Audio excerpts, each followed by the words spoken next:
um, Bangladesh beat Sri Lanka in Sri Lanka. How good was Sri Lanka today to overturn that result? What really went? What was the difference? Actually, we as a batting unit, we didn't do well. So yeah, they bowled well, but at the same time, we as a batting unit, we didn't do well as a start. So when you lose too many wickets in the power play, it's very difficult, this kind of wicket. So I think maybe 160, 170, there's a good score, fighting score, but we can't because of the early losing wicket. So this is the difference.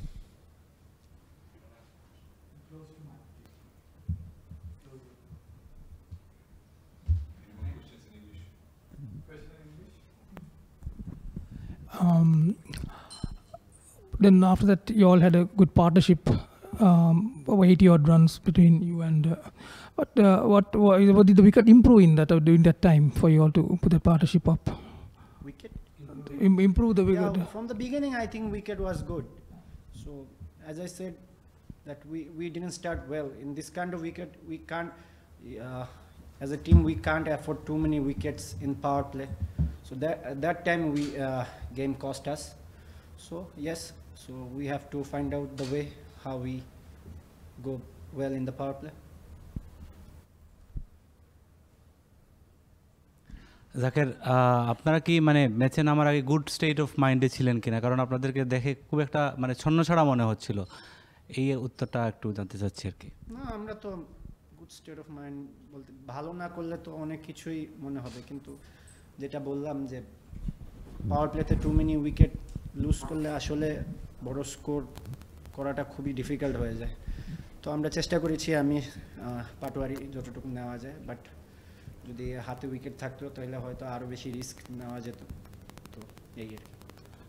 যাকে definitely যখন 53 রানে বা 9 over 5 বলে 5 wicket চলে গেছে, আপনারা দুজন মানে লাস্ট রিকগনাইজ ব্যাটসম্যান যদি বলি, আপনি আর এবং শামীম ছিলেন, নিশ্চয়ই চাপে ছিলেন, বাট আপনারা ভালোভাবে রিকভারি করার পর মনে হয় যে শেষ 4-5 ওভারের সময় আপনার একটু টায়ার্ড মনে হয়েছে, বা টাইমিংটাও সেরকম আপনারা যেরকম চাচ্ছিলেন বা দল যেরকম চাচ্ছিল সেটা হলে যদি 150-60 হতে পারতো, সেটা আসলে সেভাবে ডেলিভার করতে পারেননি। এটা প্রথম কোয়েশ্চেন। আর দ্বিতীয় কোয়েশ্চেন হলো, অনেকদিন পর আপনারা শুরুতে ব্যাটিং পেয়েছেন, আপনারা ক্যাপ্টেন টসে জিতেছে বেশ কয়েকটা ম্যাচে, কিন্তু হংকং বা নেদারল্যান্ডসের বিপক্ষে আগে ব্যাটিং করার আমরা সাহস দেখাইনি। আজকে যখন প্রতিপক্ষ ব্যাটিংয়ে দিয়েছে, মনে হয়েছে যে অভ্যাসটা কম বা একটু চাপে পড়ে গেছে সেই কারণে? না, যেহেতু একটু গরম ছিল স্বাভাবিক, আর মাঠে এটা এক সাইডে উইন্ড একটা ফ্যাক্ট থাকে, তো দুই সাইডে এই মাঠে মারা যায় না, তো বেশি সিঙ্গেলস খেলতে গেলে অবশ্যই একটু টায়ার্ডনেস আসবে।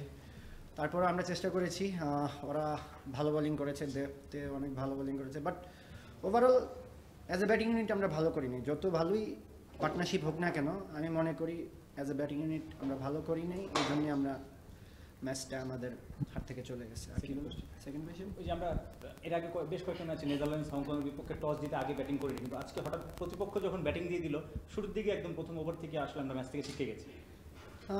আসলে অভ্যাসের বলতে কি, আমরা তো সবসময় এরকম প্র্যাকটিস করি, আসলে প্ল্যান অনুযায়ী হয় না খেলাটা, তো আগে ব্যাটিং পরে ব্যাটিং ডাজেন্ট ম্যাটার, আমরা ভালো করতে পারি। নতুন বলে পাওয়ার প্লেতে আমরা যদি টু মেনি উইকেট লুজ করে ফেলি, তো আসলে এখানে খুব ডিফিকাল্ট বড় স্কোর করা। জাকের, যেটা হয়েছে যে মানে আমরা দেখলাম যে এই ম্যাচটির জন্য এবং এশিয়া কাপের জন্য আমরা যে প্রস্তুতিটা নিয়েছি নেদারল্যান্ডসের সঙ্গে, তারপরে আপনার ক্যাম্প করেছি, তো আর কতটা প্রস্তুতি নিলে পরে আসলে আরও বেশি প্রস্তুতি নিলে আসলে এই ম্যাচটা কম্পিটিটিভ হয়তো আপনার মনে হয়? প্রস্তুতির ক্ষেত্রে কোনো ঘাটতি ছিল না, আমরা এক্সিকিউট করতে পারিনি।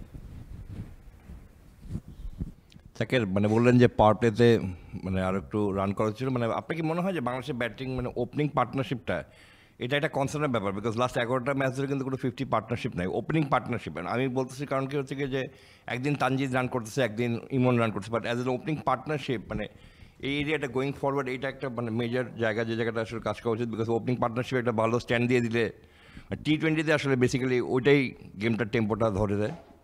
অবশ্যই আমি মনে করি যে ওপেনিং নাম্বার 3 খুবই ইম্পর্ট্যান্ট আমাদের টিমের জন্য, তো এই জিনিসটা মাথায় আছে আমাদের, তো ওদেরকে অবশ্যই এই জিনিসগুলো সতর্ক হতে হবে। পাওয়ার প্লেতে খেলা এই না যে বলে 4-6 মারতে হবে, ড্রপ অ্যান্ড রান, এই জিনিসগুলো মাথায় থাকতে হবে। তো আই এম শিওর ওরা এই জিনিসগুলো নিয়ে ভাববে এবং নেক্সট ম্যাচে অবশ্যই ওরা ভালো কিছু করবে।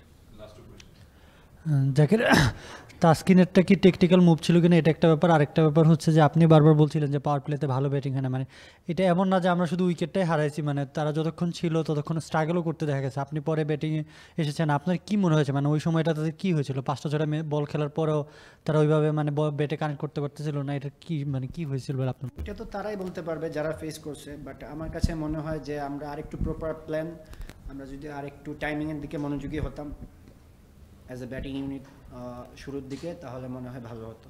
তো আমরা সবাই অ্যাজ এ ব্যাটিং ইউনিট, মানে আমি ভালো খেলেছি, পাটোয়ারি ভালো খেলছে, মানে এই না যে আমরা দুইজন খুব ভালো। তো অ্যাজ এ ব্যাটিং ইউনিট আমরা সবাই মিলে বাজে খেলছি, সবাই মিলে হারছি। সো আমার কাছে মনে হয় যে সবার এই জিনিসগুলো একসাথে ভালো করতে হবে। জাকির, প্রশ্নটা শুরুতে হয়েছে কিনা জানি না, তবু একটু রিপিট হলে সরি। সেটা হচ্ছে হিসাবটা একটু জটিল হয়ে গেল, মানে আপনাদের পয়েন্ট টেবিলে এখন আপনারা 3-এ চলে গেছেন, সুপার 4-এ যাওয়ার স্টিল কতটা হোপফুল? আফগানিস্তানের সঙ্গে ম্যাচ, ওটা তো আরও খুবই হোপ ছাড়ার কোনো প্রশ্নই আসে না। আমরা ম্যাচ জেতার জন্য খেলবো, ঠিকই একই মেন্টালিটি। এই ম্যাচও আমরা জিতার মেন্টালিটি নিয়ে আসছিলাম, হয় নাই। নেক্সট ম্যাচে অবশ্যই আমরা জিতার মেন্টালিটি, এছাড়া তো আর কোনো উপায় নেই। আমরা তো টুর্নামেন্টে জাস্ট ম্যাচ খেলতে আসিনি, আমরা ভালো চ্যাম্পিয়ন হওয়ার জন্য আসছি। তো এক ম্যাচ হারাতে এটা ড্রপ করা যাবে না, আমরা অবশ্যই নেক্সট ম্যাচ আমরা জিতার জন্যই যাব। বলছিলেন যে একটু উইন্ডি কন্ডিশন ছিল, বিকাল থেকে দেখলাম যে প্রচুর বাতাস। আবুধাবিতে শুরু থেকে বল একটু মুভমেন্ট করে, সিম মুভমেন্টটা থাকে। ব্যাটিং করতে গিয়ে ওই বাতাসের জন্য পূর্বাভাসটা থেকে প্রচুর বাতাস আসছিল, ব্যাটিং করতে গিয়ে আসলে কোনো ডিফিকাল্টি ফেস করছেন কিনা বাতাসটার জন্য? রাখতে হয় এটা, আমি যেটা আগেও বললাম যে দুই পাশে মারা যায় না। তো এক পাশে গ্রাউন্ডে বেশি খেলতে হয়, এক পাশে আপনি তখন মারতে পারবেন যে সাইডে বাতাসের হেল্প। তো এই জিনিসগুলো মাথায় রেখে খেলতে হয়। তো যেটা বললাম, যদি বারবার একই কথা হয়ে যাচ্ছে যে টপ অর্ডারের কথা, আসলে ওদেরকে বেশি ব্লেম দেওয়া হয়ে যাইতেছে। আসলে প্রপার স্টার্ট হলে এই জিনিসগুলো এত রিস্কি মনে হতো না, কারণ যেহেতু হাতে উইকেট ছিল না, আপনি এত রিস্ক নেওয়া যাবে না একটা টোটালের জন্য। তো সেটাই। Thank you.